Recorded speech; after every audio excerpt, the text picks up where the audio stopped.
Mari kita berdoa. Bapa, kami berterima kasih untuk hari ini, di mana waktu-waktu yang lampau sudah Tuhan pimpin. Dan kami percaya Tuhan tidak meninggalkan kami, akan memberkati selanjutnya di dalam seminar hari ini. Berkati hamba-Mu yang hina dan yang lemah. Beri kekuatan jasmania dan semangat serta pikiran, sehingga dengan lincah boleh menyatakan kehendak mengenai Allah Tritunggal. Dalam nama Tuhan Yesus kami berdoa. Amin. Saudara-saudara, mengenai Allah Tritunggal banyak bijaksana yang kita boleh mempaparkan untuk membuat orang lebih mengerti. Memang tidak bisa mengerti. Bahkan ada pendeta yang bilang, waktu engkau ngerti, pasti ngertinya sudah salah. Karena ini adalah hanya melampaui kemungkinan kita mengerti. Kalimat itu saya terima. Karena saya sudah bicarakan supra-rasional. Karena supra-rasional maka pasti melebihi dari rasional. Sehingga kalau engkau tidak ngerti, itu lumrah. Tapi mengertilah. Kenapa engkau tidak mengerti? Itu pengertian lebih dasar daripada mengerti secara rasio. Karena justru saya mengerti. Mengerti apa? Mengerti bahwa saya ini kurang. Sehingga saya tidak mungkin mengerti tuntas. Mengerti bahwa saya tidak bisa mengerti. Itu semacam pengertian. Paulus berkata tentang kasih Allah. Dia memakai istilah supaya kamu mengerti bahwa yang kamu pahami adalah hal yang melampaui kemungkinan kamu bisa paham. Ya, ini 3 istilah. You understand. What you understand is what you cannot understand. You understand. What you understand is supra reasoning and supra understanding. Nah, ini 3 ini sama dengan apa yang dikatakan oleh John Locke. Supra rational things. Nah, saudara-saudara, saya diberikan tugas oleh Tuhan mengkhotbahkan yang sulit sekali dengan kalimat-kalimat yang paling sederhana. Sehingga pendengar tidak takut dan tidak lari daripada bertemu dengan doktrin-doktrin yang susah. Karena ini tugas saya, maka seumur hidup saya kecimpung di dalam membuat doktrin yang susah itu mungkin dimengerti dengan dasar oleh orang-orang Kristen. Kita bersyukur kepada Tuhan. Saya harus membuat sesuatu pengertian untuk semua umum supaya imannya tidak dibuang. Tuhan memberkati kita masing-masing. Jikalau kita memakai lagi banyak cara untuk mengerti Tritunggal. Nah, saya akan memberikan 2 contoh lagi. Satu yaitu dengan waktu, kedua dengan tempat. Waktu itu terbentuk daripada yang lalu, yang sekarang, dan yang akan datang. Yang lalu tidak tahu kemana. Yang akan datang tidak tahu di mana. Yang sekarang kita sedang mengalami. Jadi pertemuan dulu dan sekarang dan yang akan datang berada di dalam posisi keberadaan saya. I am now occupying the past, the present, and the future in my moment. Di dalam momen di mana saya sekarang berada, momen ini menjadi momen yang terus daripada dulu menuju sekarang. Dan momen sekarang ini menjadi titik yang menuju kepada yang akan datang. Dan yang dulu sekarang akan datang bertemu di dalam momen sekarang saya berada. Ini 3 di dalam 1. Demikian saudara-saudara. Saya yang berada di proses waktu. Saya mempunyai pengalaman dulu. Saya mempunyai kemungkinan pengalaman akan datang. Dan sekarang saya berada di titik sekarang. 3 menjadi 1. Di dalam tempat di mana lokasi satu keberadaan. Pasti ada kanan kirinya. Ini satu fase. Kedua, ada 8 belakangnya. Ini 2 fase. Ketiga, ada atas bawahnya. Ini ketiga fase. 3 fase ini bertemu di satu titik keberadaan eksistensi saya. Demikian saudara-saudara. Jadi mengerti Allah Tritunggal, kita harus melompat daripada hanya terkurung oleh satu fase. Kita mengetahui Allah Tritunggal adalah Allah yang sungguh-sungguh berada, sejati dan real. Allah yang bukan Tritunggal adalah Allah yang sebenarnya tidak ada. Jadi orang yang percaya Allah itu satu adanya, konsepnya betul. Tetapi konsep itu tidak mendatangkan anugerah. Di dalam Yakobus mengatakan, kamu percaya Allah itu esa, kamu betul, tidak salah. Tetapi setan juga percaya Allah ada, tapi dia gentar. Kenapa setan percaya Allah ada tapi gentar? Karena Allah itu tidak ada hubungan dengan anugerah kepada dia. No grace upon him. No relationship with him. He has no part in the grace, in the revelation, in the salvation of God, the Trinity. Sehingga dia percaya ada satu Allah, tetapi satu Allah itu tidak ada hubungan dengan dia. Akhirnya dia gentar menuju api neraka yang disiapkan bagi dia. Allah Tritunggal bagi banyak agama satu penyuapan hati yang mereka tidak percaya sebagai Allah Tritunggal.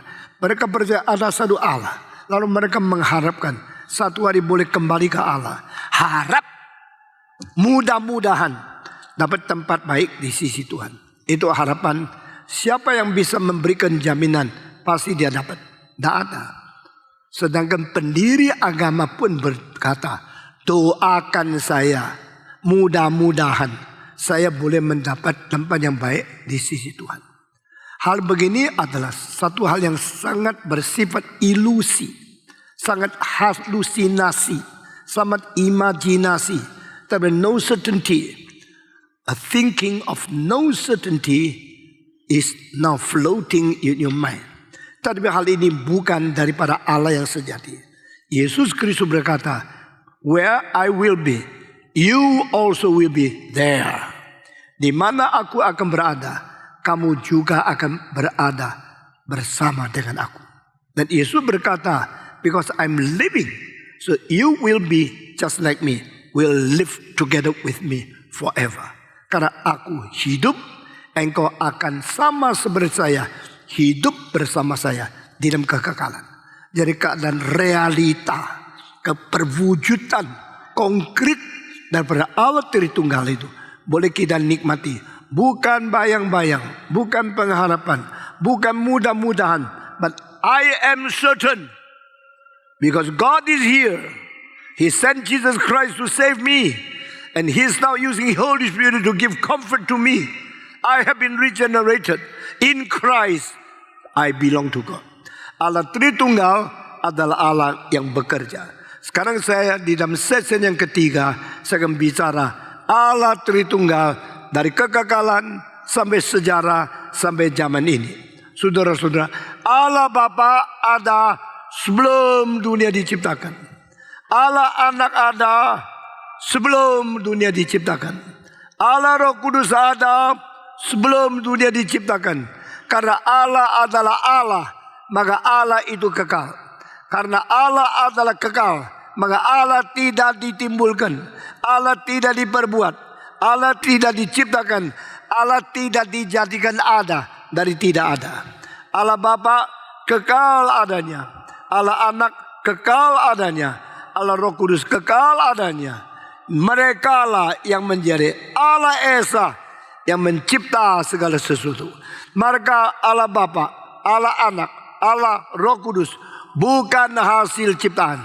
Jadi mereka mempunyai kekekalan pada diri, mempunyai kekekalan tanpa mula, mempunyai kekekalan tanpa akhir. No beginning, no ending. That is God. Only God is eternal. Only God has no beginning, no ending. Engkau mengatakan Yesus dilahirkan oleh Allah Bapa. The only begotten Son adalah monogeny. Satu-satu yang dilahirkan. Kalau begini berarti sebelum Yesus dilahirkan kan tidak ada. Yesus dilahirkan baru ada. Lalu sudah dilahirkan ada kekekalan yang diberikan kepada dia. Maka dia ada terus sampai selama-lamanya. No.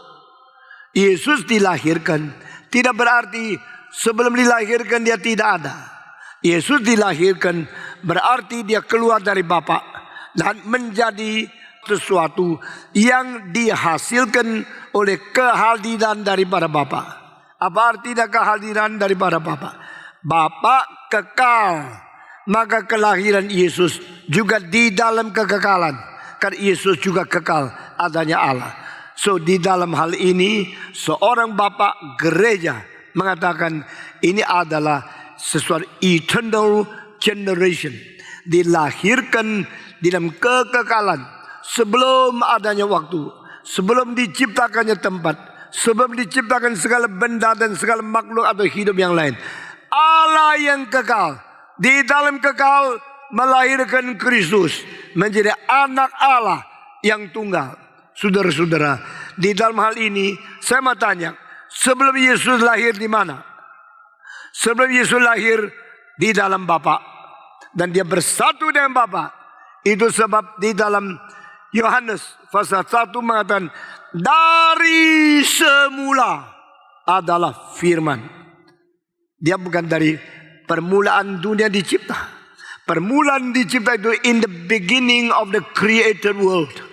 Tapi in the beginning of everything, more than the created world, is the beginning of God. Dari semula.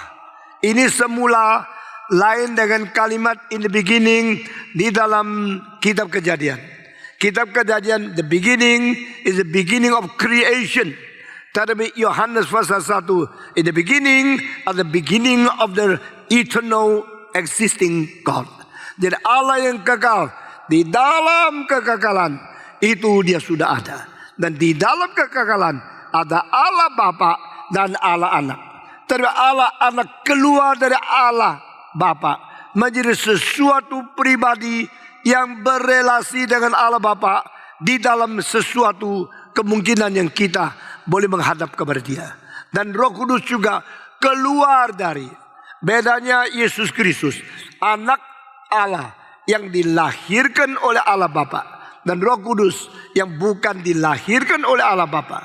Mengapa Roh Kudus bukan dilahirkan oleh Allah Bapa? Karena Alkitab mengatakan honogini, Yesus adalah satu-satunya yang dilahirkan. Sehingga tidak mungkin ada kedua yang dilahirkan lagi. Kalau Yesus yang dilahirkan satu-satunya, maka Roh Kudus tidak dilahirkan. Roh Kudus juga tidak dicipta. Kalau Roh Kudus bukan dilahirkan dan Roh Kudus bukan dicipta, maka Roh Kudus itu pasti ada istilah yang lain atau faktual yang lain yang harus kita tahu.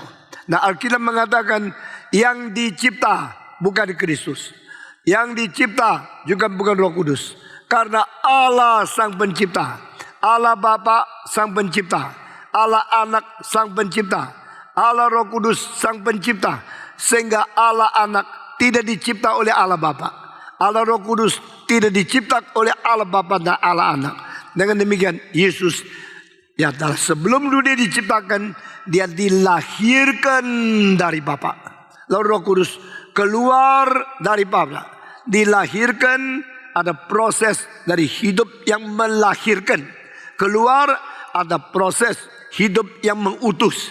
Sehingga Yesus dilahirkan oleh Bapa dan Roh Kudus keluar daripada Bapa dan Anak. Ini merupakan sesuatu keajaiban dari Allah Tritunggal waktu kita mengerti dia. Saudara-saudara, Yesus Kristus sebelum dilahirkan oleh Allah Bapa berada di mana? Berada di dalam Allah Bapa. Di dalam hal ini seorang bernama Tiziano dari Italia, dia memberikan contoh lahir sebelum lahir ada di dalam, cipta sebelum dicipta tidak ada di mana. Jadi cipta adalah dari tidak ada menjadikan menjadi ada. Itu namanya cipta. Lahir yang di dalam sekarang keluar dari dalam melalui kelahiran menjadi berada di luarnya dia. Demikian lahir bukan berarti dari tidak ada menjadi ada. Lahir ada berada di dalam sekarang keluar dari dia sehingga berada di luar dia. Sama seperti anak bayi lahir dari ibunya. Sebelum lahir anak bayi ini sudah ada di dalam rahim ibunya. Setelah lahir dia keluar di luar rahim ibunya. Sehingga ibu yang hamil sekarang melahirkan anak. Anak keluar menjadi satu bayi yang berada di luar dia. Dia bisa gendong, dia bisa bimbing. Ini tadinya di dalam. Maka Tisiano mengatakan, Son generated from Father, just like the light comes from the light. The second light comes out from first light. It is not created, but it is emerged through the begotten activity. Bang Allah Bapa melahirkan Kristus. Sama seperti api obor pertama yang menjadi api satu ini. Tetapi karena api satu ini sekarang akan keluar menjadi api kedua. Jadi api dari pertama ini sekarang keluar menjadi api kedua. Api kedua bukan sesuatu ciptaan baru. Karena sebelum dia ada, dia sudah ada.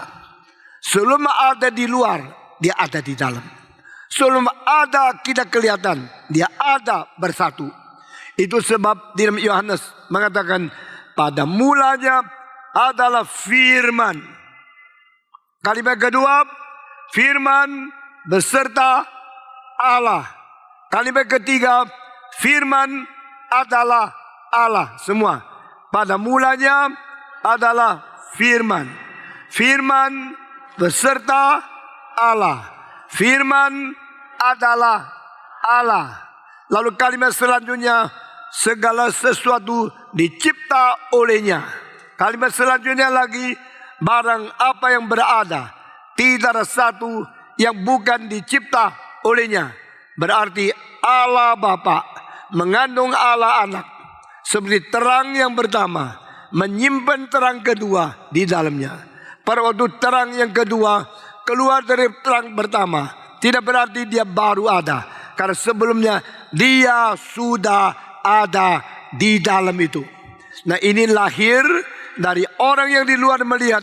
Dia sekarang keluar daripada yang pertama menjadi satu terang, menjadi satu api, menjadi over independent. Before independent, he was inside, was hidden, conceived in Father. Jadi Allah Anak berasal dari Allah Bapa, lahir keluar dari Allah Bapa, dan sekarang dia menjadi Allah yang kelihatan berpribadi independen, yang di luar daripada Allah. Saudara-saudara, lalu dari Allah Bapa dan Allah Anak, dua-dua ini mempunyai zat yang sama. Keluarlah Allah Roh Kudus. Dan ini bukan dicipta, juga bukan keluar, tetapi diutus oleh Allah Bapa dan Allah Anak. Dengan demikian Allah Bapa itu Allah, Allah Anak itu Allah, Allah Roh Kudus itu Allah. Setelah tiga, stop, tidak ada yang lain. Suci, suci, suci. Holy Father, Holy Son, Holy Spirit. Sekarang saya mau tanya satu hal. Kalau Bapa melahirkan anak, saya tanya, Allah Bapa sama Allah Anak, duluan mana yang ada? Jawab. Duluan Bapa ya. Akhirnya sudah lahir, baru adanya anak. Kira-kira begitu kan? Salah. Saudara dengar baik-baik ya. Karena engkau kalau tidak dengar baik-baik, engkau akan seperti guru sekolah minggu dulu. Sembarang ngajar, kira hebat, tetapi menyesatkan. Ya, saudara-saudara, Allah Bapa ada di dalam kekekalan. Lalu di dalam kekekalan, Allah Bapa melahirkan Allah Anak. Lalu Allah Anak dilahirkan oleh Allah Bapa di dalam kekekalan. Sekarang Allah Bapa ada, Allah Anak juga ada. Allah Bapa sama Allah Anak, mana lebih dulu ada? Engkau kalau menjawab, ya pasti Bapa dulu ada, baru ada anak. Karena anak lahir dari Bapa. Lalu saya mau tanya, kalau Bapa lebih dulu ada, dengar ya, kalau Bapa lebih dulu ada, dia bapaknya siapa? Belum ada anak. Dia bapaknya siapa? Tidak ada anak kok, dia bapak siapa? Tidak bisa jawab kan? Kalau anak belakangan ada, baru jadi anak. Lalu dia anak siapa? Dia anak bapak. Kalau keluar dari dia. Tetapi karena bapak kekal, anak kekal, maka dari kekal adalah Allah, dan dari kekal adalah firman. Firman itu adalah anak. Dari mula adanya firman. Firman beserta dengan Bapa. Dan firman itu adalah Allah. The word was from beginning existing. And the word was with God. And the word was God. Sehingga kalau Bapa lebih dulu ada, saya mau tanya, dia bapaknya siapa? Belum ada anak. Kalau dia anak lebih dulu ada, dia anak siapa? Belum dilahirkan. Setelah dilahirkan baru ada. Tapi saudara-saudara, Bapa itu ada di dalam kekekalan, anak berada di dalam kekekalan. Itu berarti Bapa yang kekal, di dalam kekal melahirkan anak yang kekal, sehingga Bapa disebut Bapa karena menghadap anak. Anak disebut anak karena menghadap Bapa. Jikalau tidak ada Bapa, tidak ada anak. Jikalau tidak ada anak, tidak ada Bapa. Keberadaan Bapa, keberadaan anak, diam kekekalan, maka tidak boleh patahnya duluan mana, karena sama-sama di dalam kekekalan. Nah saudara-saudara, itu sebab pada waktu Yesus firman menjadi apa? Menjadi daging. Word became flesh. Allah menjadi manusia. Manusia yang berdaging dan berdarah. Ini manusia yang berdaging dan darah. Ini adalah orang namanya Yesus Kristus. Yesus Kristus hidup di dunia, mewakili Tuhan Allah, menjadi representative of God, sehingga mengatakan, when you see me, you are not seeing me, you are seeing the one who sent me. When you believe in me, you are not believing in me, you are believing in the one who sent me. Jadi dia wakil Allah Bapa. Dia adalah Allah menjadi manusia. Firman menjadi daging. Maka dia bersifat ilahi dan bersifat manusia. Kedua sifat ini yang berada di dalam satu pribadi, Allah menjadi daging. Ini disebut pengantara. Ini disebut juru selamat. Ini disebut Immanuel. Allah beserta kita semua. Firman beserta Allah semua. Firman menjadi manusia. Firman beserta saya. Wah, ini ajaran dalam sekali dan penting sekali. Karena inilah penghiburan manusia terbesar. The everlasting God, the Word who was God and who was with God, became man. Who was with me, who became man. And he stand in between God and man to be the only mediator, the only redeemer, the only savior between God and man. Jadi ini adalah keajaiban firman Tuhan. Firman itu Allah. Dan firman itu menjadi manusia.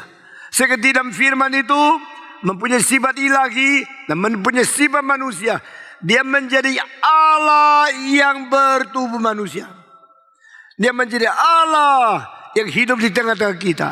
Yang tadinya sebelum inkarnasi, firman beserta Allah. Setelah berinkarnasi, firman beserta kita semua. Sebelum inkarnasi, firman beserta Allah. Setelah inkarnasi, firman beserta kita. Karena apa? Karena dia adalah Allah menjadi manusia. Dan saudara perhatikan, waktu Yesus di surga, dia adalah image of God. Waktu Yesus datang menjadi manusia, dia adalah similar with us. Jadi dia sama seperti kita, mirip kita. Dia adalah Allah, dia menjadi manusia yang seperti kita.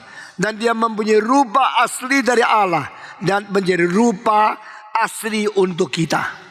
Rupa asli dari Allah. The original image and the likeness of God. When he became man, he became the example of the image of likeness for man. Jadi Allah yang menjadi manusia datang ke dunia menjadi wakil Allah dan teladan manusia. Semua 1, 2, 3 menjadi wakil Allah dan menjadi teladan manusia.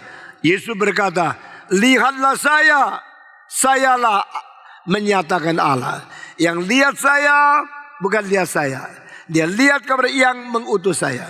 Yang percaya kepada saya bukan percaya kepada saya, percaya kepada yang utus saya.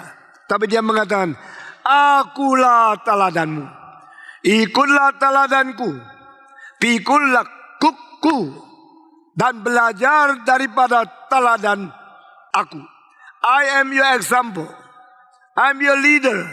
Learn from me, bear my yoke, and take my yoke, bear my burden. My burden is light. Learn from me, I am your example. Saya adalah teladanmu, saya ada peta teladan Allah yang datang ke dunia menjadi teladan umat manusia. Inilah pengantara, saudara-saudara. Lalu engkau bilang, you dari Allah, you dari manusia. Saya tidak percaya. Manusia bisa dari Allah. Allah tidak mungkin menjadi manusia. Yang bilang Allah tidak mungkin menjadi manusia kan kamu. Kamu siapa? Kamu boleh menahan, membatas kedaulatan dan kuasa Allah. Allah sendiri ingin menjadi manusia. Siapa berhak melarang dia?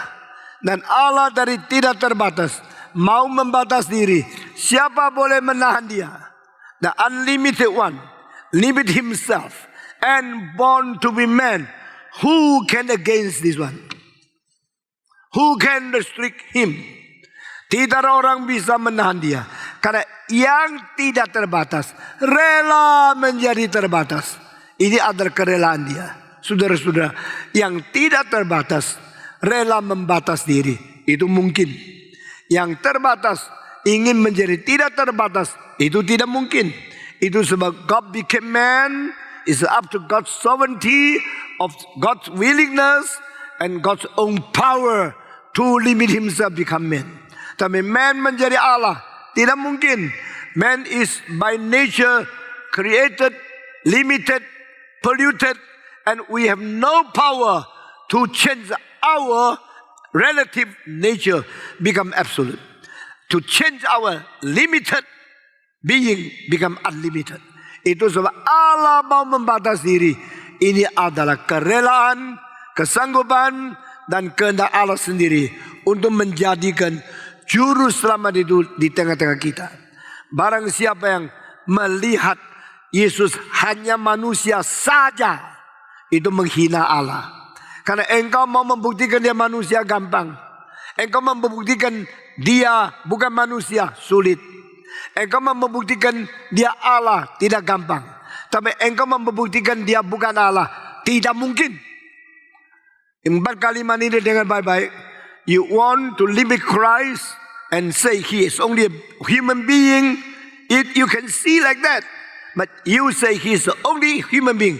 He is no possible to be God. You cannot do it. Karena dia telah menyatakan kuasa ilahi, pekerjaan ilahi, kata ilahi, kemuliaan ilahi, kekekalan ilahi di dalam diri manusia yang sementara. These 5 things, he shows the nature of unlimited God. He shows the power of unlimited God.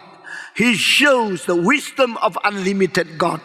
He shows the possibility and the work of unlimited God. All these things manifest he is God. Saudara-saudara, mau membuktikan Yesus bukan manusia itu sulit. Karena dia berdaging, berdarah. Dia bisa lelah. Dia bisa letih. Dia bisa makan. Dia bisa minum. Dia bisa lapar. Dia bisa tidur. Dia bisa letih. Di dalam satu tempat dia mengasuh. Ini membuktikan dia ada real man. Yesus adalah manusia. Tapi membuktikan Yesus bukan Allah, itu tidak ada kemungkinan. Karena dari perkataan, kuasa, kemuliaan, pekerjaan telah menyatakan dia mempunyai keadaan tidak terbatas. Ini semua tercantum di dalam Alkitab. Barang siapa yang mau hanya memperlakukan Yesus sebagai manusia biasa, dia akan akhirnya buntu jalan, kecewa. Barang siapa akan mempersamakan pendiri-pendiri agama menjadi Allah, mereka akan lebih sulit keluar dari buntunya jalan dan memutlakkan diri di dalam kurungan. Karena semua manusia berdosa kecuali Kristus. Sifat ilahi, suci, adil ada hanya pada Dia. Kuasa ilahi melakukan mujizat, mengalami semua kuasa melampaui alam semesta hanya pada Dia. Kalimat yang tidak mempunyai keterbatasan daripada kebudayaan dan konsep manusia hanya ada pada Dia. Kuasa ilahi ada pada Dia. Pekerjaan ilahi ada pada Dia. Kemuliaan ilahi ada pada Dia. Dan Dia menyatakan Dia adalah Allah. Saudara-saudara, kecuali engkau mengaku Yesus dalam sejarah adalah Allah, engkau tidak ada kemungkinan melarikan diri daripada fakta ini. Saudara-saudara, kita mulai dari pertama, Yesus berkata bersifat ilahi. Dia bukan kata-kata manusia, dia kata-kata Allah. Kalau seorang berkata, saya ambasador Jerman, lalu engkau mengatakan, silakan bicara Jerman. Dia bilang, tidak bisa, saya bicara Sunda. Engkau bilang, hah? Kamu duta besar Jerman, tidak bisa ngomong Jerman, hanya bisa bicara Sunda. Engkau salah, engkau sombong, engkau merebut kemuliaan daripada bangsa Jerman. Kan engkau mengatakan, I am the ambassador from Germany. Please say something German to me. No, I cannot say. I only speak in Sunda. Engkau mengatakan forgery. Ini palsu. Ini faking. Ini memalsukan Jerman. Saya tidak percaya. Saudara-saudara, dalil ini ambil dari mana? Dari Injil Yohanes pasal 3. Yang dari atas bicara bahasa atas. Yang dari bumi bicara bahasa bumi. Jikalau seseorang adalah dari surga, perkataan-perkataan surgawi itu keluar dari mulutnya. Tapi kalau seorang yang bukan dari surga, tak mungkin mengatakan satu kalimat yang bersifat surgawi. Saudara-saudara, ini sudah ditanam sebagai satu bibit untuk apologetika orang Kristen yang sederhana. Melalui prinsip ini kita mengaku Yesus Allah. Saudara-saudara, dari mana mengetahui dengan kalimat Yesus Kristus Dia adalah Allah? Karena Dia tidak pernah terjerumus di dalam, terjepit, terbatas oleh kebudayaan sifat manusia. Saudara-saudara, Yesus di dalam konsep pikiran dan perkataan tidak ada batasan bangsa, tidak ada batasan tempat, tidak ada batasan zaman, tidak ada batasan materi. Karena Dia adalah Allah sang pencipta yang pernah sementara menjadi manusia yang bertubuh materi, tapi Dia tidak diikat oleh materi. Engkau makin menyelidiki kitab suci, makin membandingkan, engkau makin sadar Dia adalah Allah. Saudara-saudara, semua agama yang berkembang akhirnya mencekik sendiri. Karena diikat oleh ikatan-ikatan materi. Di dalam Alkitab tidak ada materi bisa membersihkan rohani. Di dalam Alkitab tidak ada air bisa membersihkan dosa. Maka Yohanes Pembaptis mengatakan, aku hanya membaptiskan engkau dengan air. Tetapi seorang lain yang datang di belakanganku, dia akan membaptiskan dengan Roh Kudus. Dia di belakangku datangnya, tapi dia ada sebelumku, sebelum dunia ada. Ini kalimat pelepasan dari pencekikan materi yang menjadi sesuatu kesulitan agama di dunia. Yesus tidak mengatakan dibaptiskan dengan air engkau akan selamat. Yesus mengatakan aku datang membaptiskan engkau dengan Roh Kudus. Yohanes Pembaptis tahu air tidak membersihkan. Air hanya lambang. Tetapi Roh Kudus datang, Dia akan membersihkan engkau. Baptisan Roh Kudus menjadikan satu orang menjadi orang kudus, suci. Dari status berdosa menjadi status kaum suci di dalam gereja yang kudus dan am. Saudara-saudara, pendiri agama mau tidak mungkin prinsip ini. Akhirnya mereka kejebak dengan keterbatasan materi. Saudara-saudara, agama mau cari Allah, tapi tidak mungkin. Karena agama mempunyai kesulitan-kesulitan dari ikatan batasan agama yang tidak disadari oleh orang-orang agama itu. Sekarang terbukti orang yang berani membunuh orang agama, bukan orang ateis. Orang yang paling berani kejam terhadap musuh itu orang agama. Dengan nama Tuhan Allah, sambil dalam nama Allah, sambil mengkeraci orang hidup kepalanya. Saudara-saudara, jikalau engkau tidak mengerti Allah Tritunggal, tidak mengerti cinta kasih Allah, tidak mengerti keselamatan di dalam Yesus Kristus, makin beragama, mungkin kamu makin jahat. Makin beragama, makin berbahaya. Nah saudara-saudara, jangan lupa kebenaran harus dikabarkan, harus dipegang, harus dimengerti, sehingga kita tidak terjerumus ke dalam ikatan-ikatan agama yang merusak sifat manusia. Saudara-saudara sekalian, anak Allah kirim ke dalam dunia, dia adalah Allah yang jelma menjadi manusia. Ia membuktikan dia hanya manusia, tidak bisa. Ia membuktikan dia bukan Allah, lebih sulit.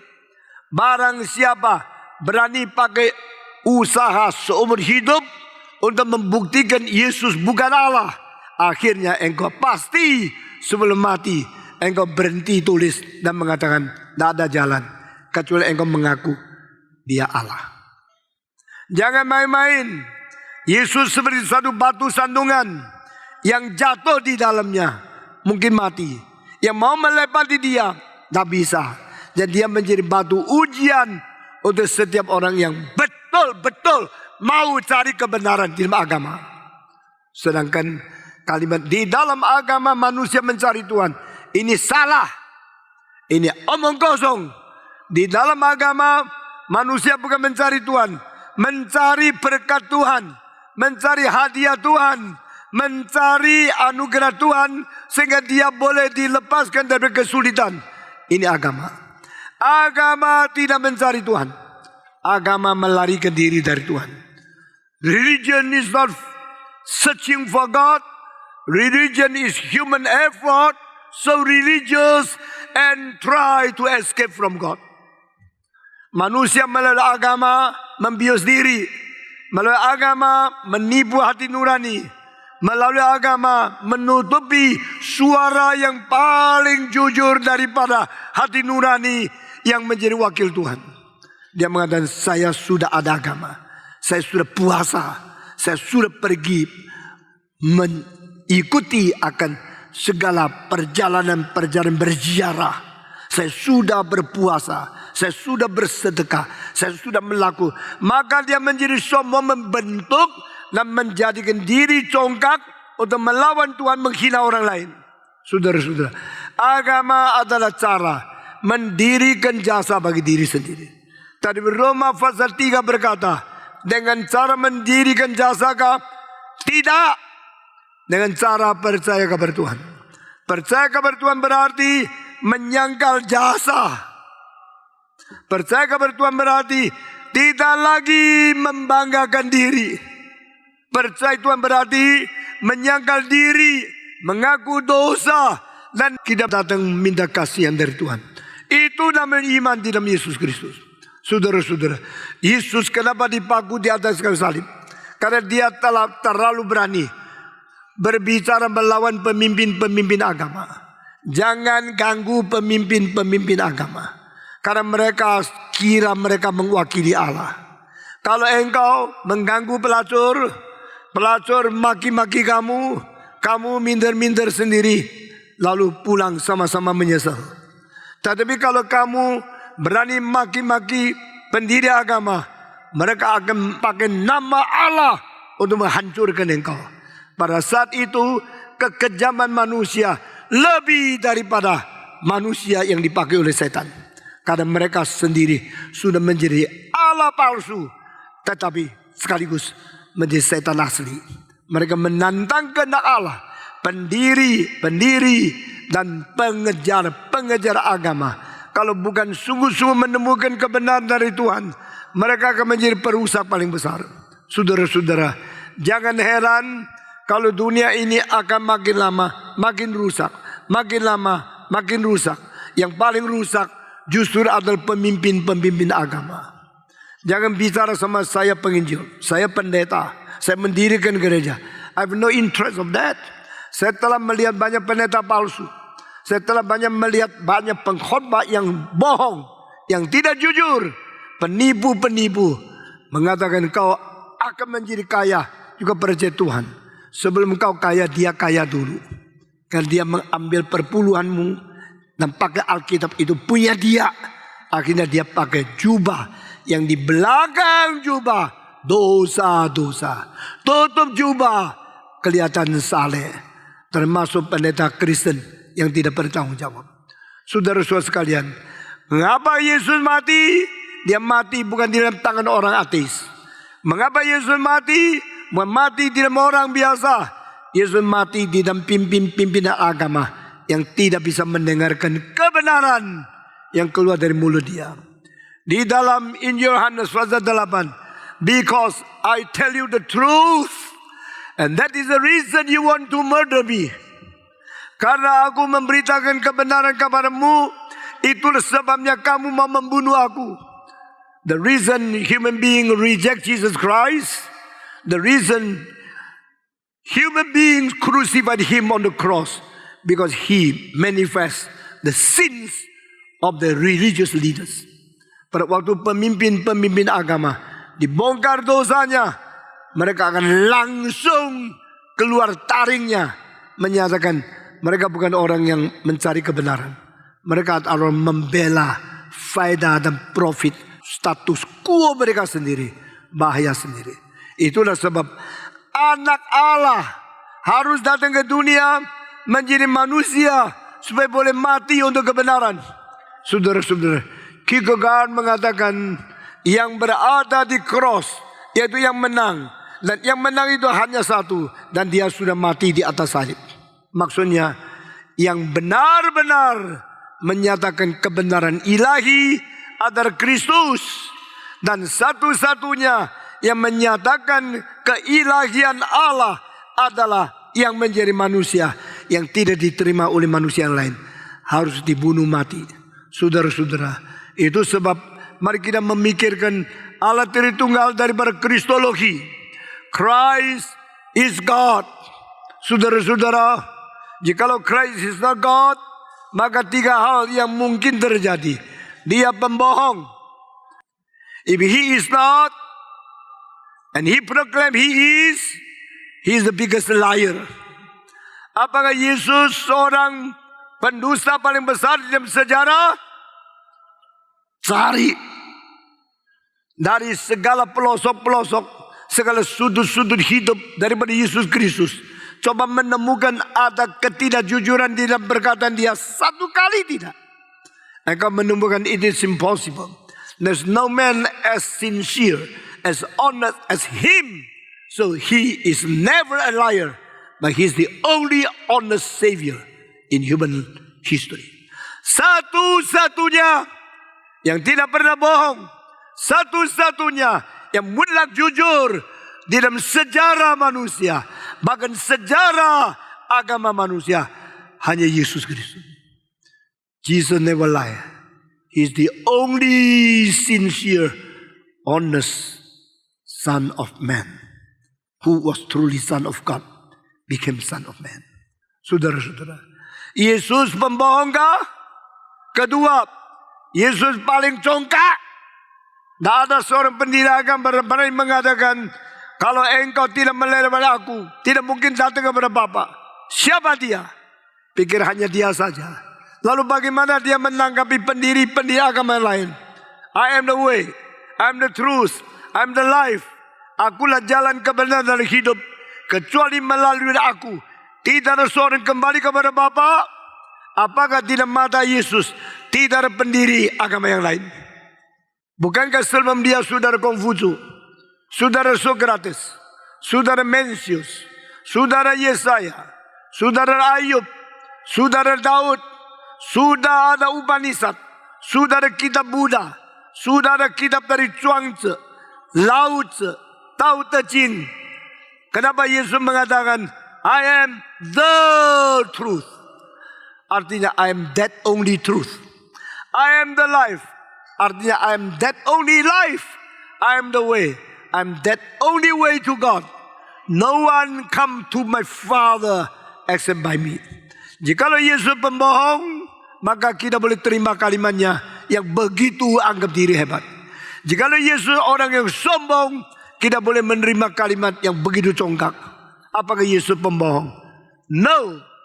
Absolutely no. Apakah Yesus penipu? No. Absolutely no. Ketiga, apakah Yesus gila? Absolutely no. Orang gila tidak bisa mengeluarkan kalimat-kalimat yang begitu murni, begitu anggun, begitu hormat, begitu mulia, begitu suci, begitu tinggi seperti kalimat-kalimat yang keluar dari mulut Yesus. Saya berpuluh-puluh tahun menyelidiki, what did Jesus say? Yang dikatakan dia itu kalimat-kalimat tak mungkin dari manusia. Jikalau dia bukan Allah, tak mungkin berbicara bermutu seperti itu. Peribahasa Tionghoa mengatakan, dari mulut anjing, tak mungkin bertumbuh gading gajah. From the mouth of a dog, never produce ivory. Anjing tak mungkin mengeluarkan gading gajah. Demikian manusia tak mungkin mengeluarkan kalimat Allah. Kalimat-kalimat yang dikatakan Yesus Kristus itu adalah kalimat ilahi, bukan kalimat manusia. Sehingga kalau engkau membuktikan dia bukan Allah, engkau menemukan kang buntu. Engkau membuktikan dia bukan manusia, sulit, karena dia mempunyai segala gejala sebagai manusia.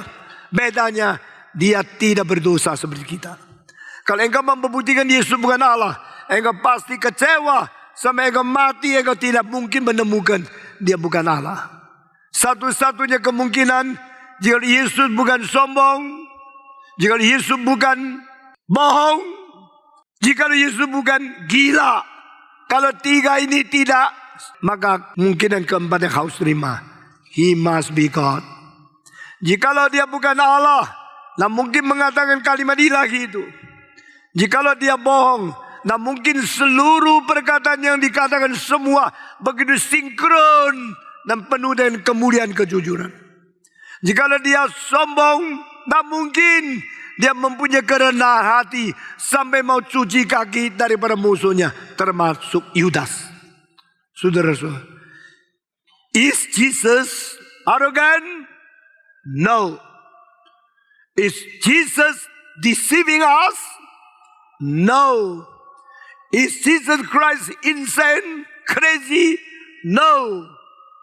Finally, the only possibility, engkau percaya dia, because He is God. Itu adalah sebab seorang ateis di Inggris yang sangat terkenal, namanya C.S. Lewis. C.S. Lewis pada waktu muda, congkak, sombong. Saya seperti dia. Waktu saya muda, saya congkak, saya sombong. Saya menganggap saya ditipu oleh Kristen. Saya percaya komunisme. Saya percaya ateisme. Saya percaya evolusionisme. Saya percaya dialektika materialisme. Saya percaya Darwinisme. Dan saya kira saya tidak maulah Kristen. Saya menghina agama yang diimani oleh ibu saya. Saya menghina pendeta yang berkhotbah tentang katanya firman. Saya menghina orang Kristen. Karena mereka semua bodoh, ditipu oleh orang barat. Waktu saya umur 15-16, saya menjadi orang yang sombong luar biasa. Saya menjadi orang yang menganggap sebayaku semua bodoh. Mereka mau ujian belajar 2 bulan. Saya 2 hari selesai. Saya lebih pintar dari pemuda yang lain. Saya belajar filsafat lebih tuntas dari mereka. Saya mengerti banyak ideologi dan banyak analisa yang paling baru dari cendekiawan yang paling terkemuka. Sedangkan banyak orang Kristen bodoh-bodoh hanya percaya apa yang dikatakan oleh pendeta. Terhadap saudara-saudara, C.S. Lewis datang kepada kesimpulan, who is Jesus? If Jesus is not God, he must be a greatest liar. If Jesus is not God, he must be crazy. If Jesus is not God, he must be the most arrogant man in the world. Tapi dia akhirnya menyelidiki. Tak mungkin. Yesus tak mungkin penipu. Yesus tak mungkin sombong. Yesus tak mungkin gila. Maka dia ambil kesimpulan. If Jesus is not God, then who is he? Jika Yesus bukan Allah, siapakah dia? Coba jawab. No one can answer the question of C.S. Lewis. Sebagaimana Yesus berkata, I'm the way, I'm the truth, and I'm the life. No one comes to the Father but by me. Kalimat ini sulit diterima dan sulit ditolak. Demikian juga kalimat dari C.S. Lewis. If Jesus is not God, then who is he? Juga sulit tidak diterima dan sulit ditolak. Itu sebab saya berkata kepada saudara, di dalam sesi ketiga ini, saya harus berkata kepada saudara, satu-satunya jalan kita menuju kepada Allah Tritunggal, karena kita mengaku di antara sejarah manusia, semenjak Adam dicipta sampai dunia kiamat, there's no one like Jesus. There's no man can possible be like him. Tidak ada orang yang bisa seperti Yesus. Tidak ada orang bisa bicara seperti Yesus. Tidak ada orang mencapai moral standar seperti Yesus. Kalimat Yesus membuktikan dia adalah Allah. Karena dia mengatakan beberapa kalimat. Di antaranya, who among you can point out my sin? Siapa di antara kamu yang bisa menunjukkan dosaku? Barang siapa berusaha menjawab pertanyaan itu pasti gagal. Karena engkau tidak mungkin menemukan dosa apa yang terjadi pada Yesus. Tapi engkau mau cari dosa yang terjadi di dalam pengalaman-pengalaman pendiri agama. Banyak sekali. Saudara-saudara, bandingkan Yesus dengan siapapun. Silakan. Yesus tidak takut dibandingkan. Yesus takut kamu tidak berani bandingkan. Belajar kitab suci. Bacalah setiap ayat, setiap kalimat. Telusuri semua tata bahasa. Sampai tuntas, makin baca engkau makin tahu. Ini firman Tuhan. Who among you can point out my sin? Kalimat ini membuktikan Yesus satu-satu yang tidak berdosa. Kecuali dia Allah. Dia siapa? Mungkinkah manusia tidak berdosa? Tak mungkin. Tak pernah. Dan tak pernah ada orang berani mengomong kalimat ini. Kalimat dari Ayub, my sin is higher than my head. Ayub mengaku dosanya lebih tinggi dari kepalanya. Artinya apa? Dia sudah kelelap di dalam arus dosa. Karena dosa lebih tinggi dari dia. Dia tenggelam, dia mati, dia bisa binasa. Daud berkata, sebelum aku keluar dari rahim ibuku, aku sudah bersalah kepadamu ya Allah. Even before I was born, in my mother's womb, I already sinned against you, O God. Siapa Abraham? Abraham ada berkali-kali menipu supaya orang tidak memperkosa istrinya. Dia bilang, ini adikku. Bukan saja tidak dibunuh, malah dijaga supaya boleh mendapat adiknya. Dia pembohong. Siapakah Daud? Siapakah Yesaya? Yesaya mengatakan, aku adalah orang yang lidahnya najis dan hidup di tengah-tengah manusia yang lidahnya najis. Siapakah Petrus? Pada waktu Tuhan berkata, buang pukat pada sebelah ini, lalu pukatnya penuh dengan ikan. Dia mengetahui Yesus terlalu suci. Dan dia berkata, please leave me, O Lord, because I am a sinner. Aku orang berdosa yang terbesar. Tinggalkan aku ya Tuhan. Siapa Paulus? Di antara orang berdosa, saya orang paling berdosa. Ini semua orang paling suci di dalam dunia. Kita kagum kepada Petrus, kita kagum kepada Paulus, kita kagum kepada Matius, kita kagum kepada Yohanes. dan mereka semua mengaku mereka adalah orang berdosa yang harus binasa. Itu sebab turn to Jesus. Among all the saints, whom do you want to turn your direction to Him? Kepada semua orang suci, kau pilih yang mana untuk mengikuti Dia? Hari ini saya mau tanya, kau ikut siapa? Saya pernah ikut Konghucu. Saya bisa mengajar filsafat Konghucu dengan tuntas. Saya mengikuti banyak orang yang besar di dalam sejarah filsafat. Saya pernah ikut Karl Marx. Saya pernah ikut Immanuel Kant. Saya pernah ikut Socrates. Tetapi saudara-saudara, akhirnya saya kecewa terhadap musikus-musikus yang saya paling hormat. Satu persatu saya dikecewakan. Beethoven sakit sipilis. Tchaikovsky homoseks. Semua penggubah musik hidupnya banyak yang tidak karu-karuan. Dan pada waktu aku putar arah menuju Rabbi Yesus, saya menemukan this is the Lamb of God. This is the example of man. This is the light of the world. Yesus terang dunia. Because He is God became man. Allah Tritunggal bukan Allah Esa yang tidak ada. Allah Tritunggal bukan Allah Esa yang tidak imajinasi. Allah Tritunggal adalah Allah yang sejati, yang hidup, yang mencipta. Dan Dia berada di surga. Kirim anaknya menjadi teladan bagi kita masing-masing. Look at me. If you see me, you are not seeing me.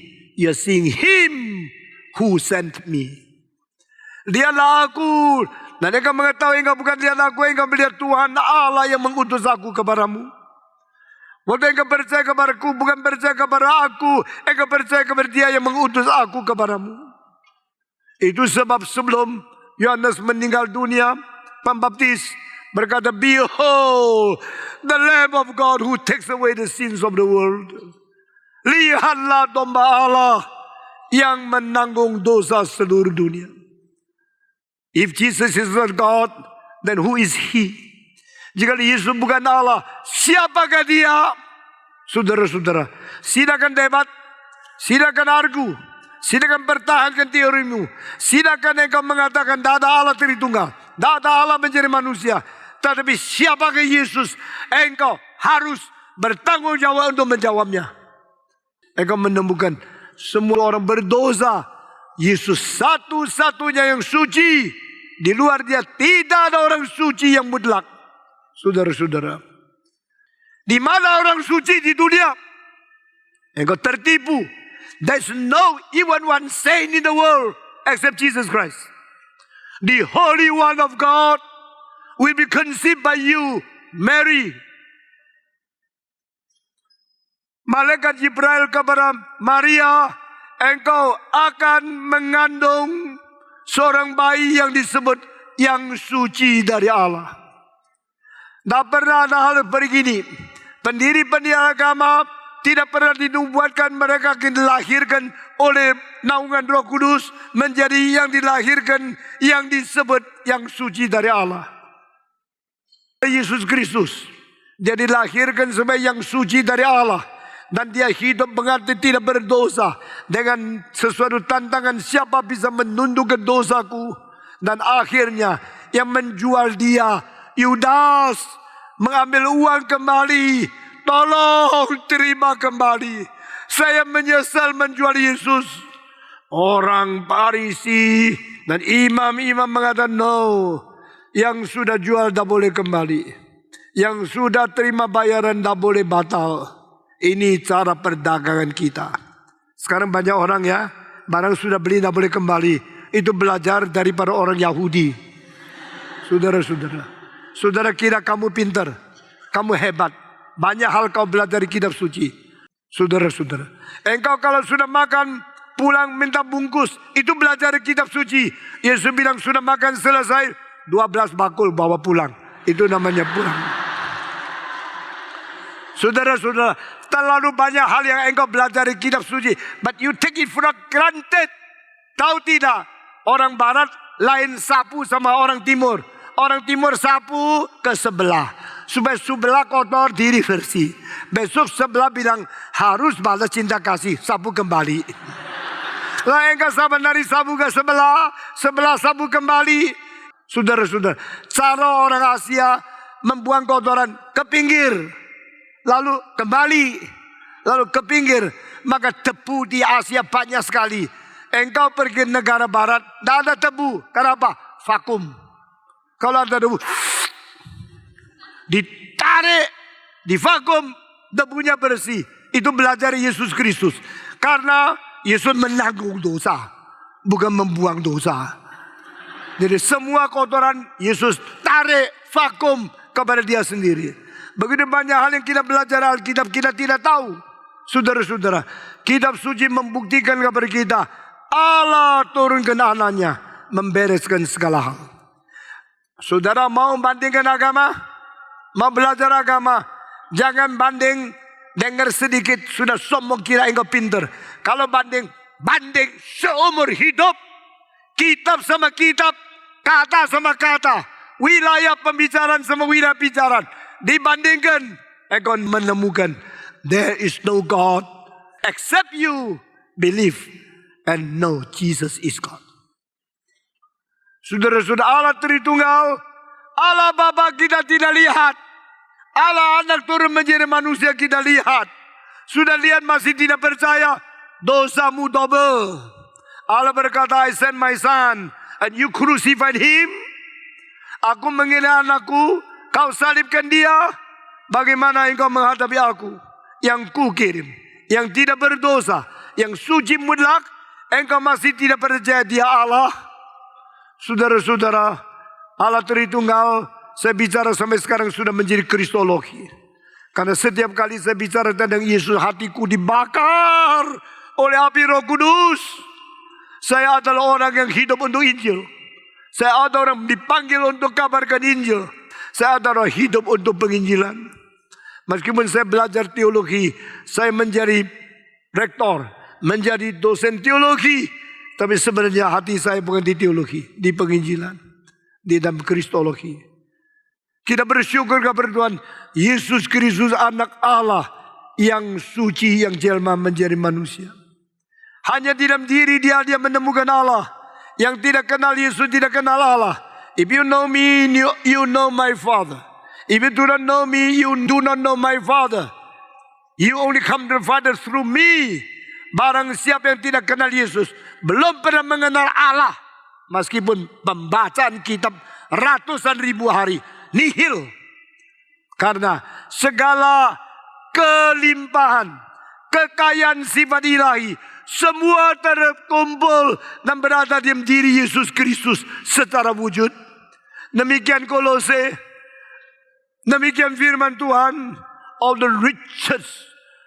the riches of God is in Christ alone. If you don't know Christ, you do not know God.